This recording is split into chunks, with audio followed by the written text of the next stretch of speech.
Food Fest dekat JM Klang ni memang kau-kau weh. Banyak gila makanan yang viral and sedap ada dekat sini. Hari ni kita orang dekat Rasa Fusion Food Festival Expression Paradise. Kat mana korang? Dekat JM Klang. Jom kita!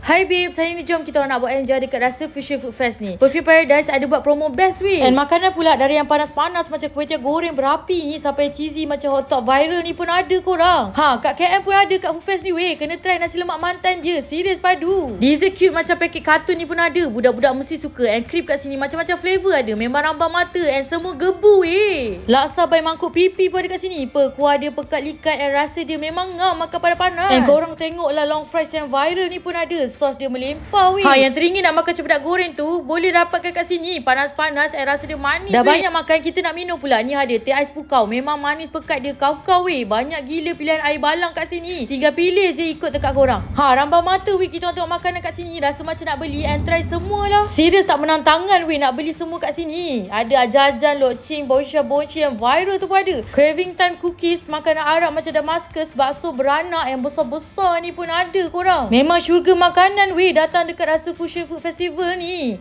Ada sushi, pisang goreng cheese yang meleleh macam ni. Keropok leko gemuk panas-panas weh diorang goreng kat sini. Memang syok lah. Yang ni pula tiramisu taufufa. Mana nak dapat kat sini je weh. Crowd pun memang meriah dekat sini sebab ada performance juga, rumah hantu and macam-macam lagi. So korang tunggu apa lagi?